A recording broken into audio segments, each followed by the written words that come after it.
Somewhere in the aftermath of 9/11, she was kidnapped, and then for 5 years, we didn't know where she is.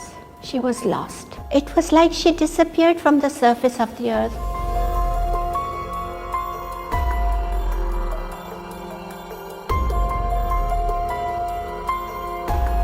My name is Dr. Fauzia Siddiqui. I'm a neurologist. I am more known as the sister of Dr. Aafia Siddiqui. She was a very good debater. She spoke very good Arabic, and she was also a Hafiz al-Quran. Since she was little, she loved toys, and then she had her own children. As she grew older, her passion was children. She was very kind-hearted, and she had a passion. She always stood for the Kashmir cause, for Bosnia.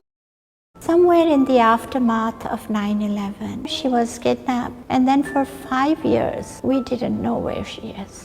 She was lost. It was like she disappeared from the surface of the earth. And then Tom Brocco in NBC News said that she has been captured and she has been handed over to the FBI. What happens is the FBI comes to my brother's home and say, "We have found your sister and she has been shot." And my brother is, What about the children? Then we call lawyers and everything, and we were in shock. We said, right now, first you are saying she's alive, we don't know where she is, and now they're saying she's been shot. A few days later, she's just suddenly transferred to the US with bullet wounds in a very bad situation. Nobody knows what happened to baby Suleiman. He is still missing. Mariam was kept in a different place, and Ahmed was kept in a different place, and Aafia was in a different place. So what we were told by witnesses is that from Bagram, Aafia was put in a taxi with a young man whom she was told is her son. She looked at him and she was like, "Wow,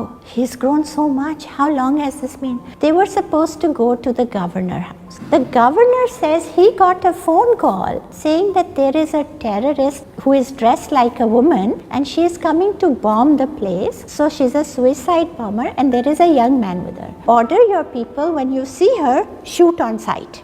But when she got off, there was the azan. And she heard Hayya ala salah, Hayya ala falah, and she said, "Oh my God, the azan." Instead of going to the governor place, she went towards the azan. By the time she reached the masjid, she fainted. When everyone came and the police came, they said, "Oh, this is the description of the person they were saying is." So they take her. When he gets the call that, "Did you shoot her?" They said that, "No, you are mistaken. She's a very sick woman. She is not any suicide bomber." And then the US Marshals came, and from what we are told, they shot her in cold blood. Close range 3 times. She was still breathing.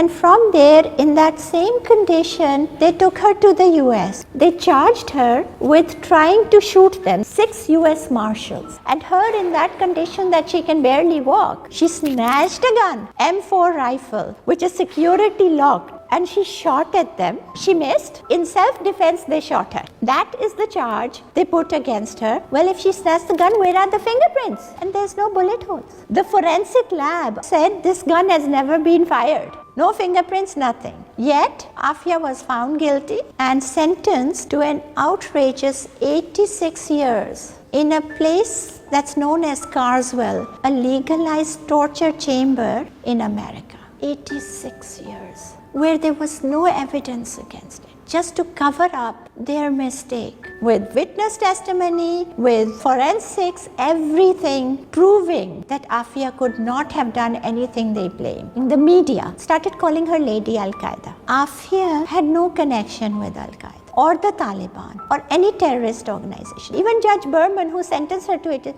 said that we could find no evidence.